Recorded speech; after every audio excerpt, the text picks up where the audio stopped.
So I'm going to do problem number 21, which is a 6,000 kilogram freight car rolls along the rails with negligible friction. The car is brought to rest by a combination of two coiled springs as illustrated in figure P7.21.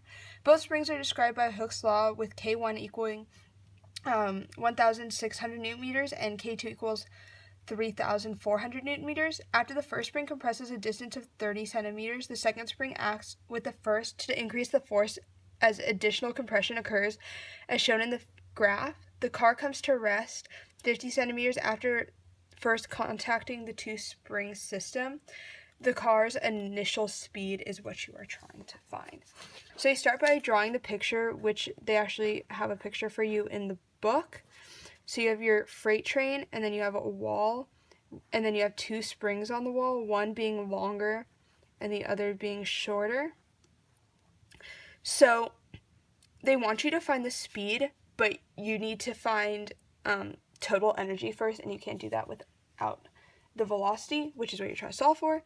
So you solve for potential energy of the spring, and use the equation 1/2 kx squared. But because you have two different springs, you have to use it twice to find the total potential energy in the springs when the car is at rest, because both the springs are acting on it when it's at rest. So you have potential energy of the spring equals potential energy of the spring equals both the potential energies. And let's do this as K1 and K2. So you have 1/2 K1 is 1,600 Newton meters times a distance of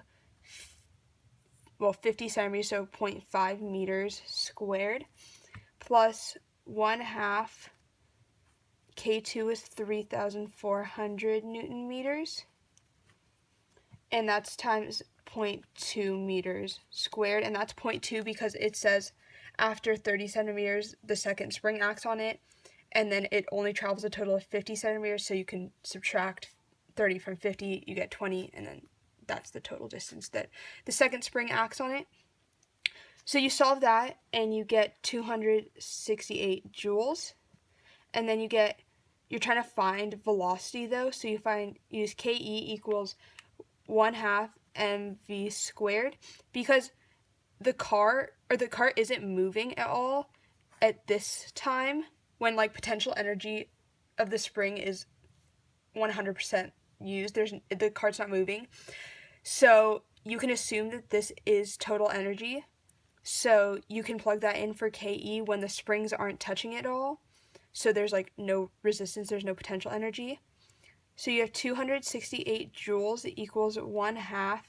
They give you the mass, which is 1,600 kilograms, and then you're trying to find V. So then you just solve for V, and you get 0.299 meters per second as the velocity.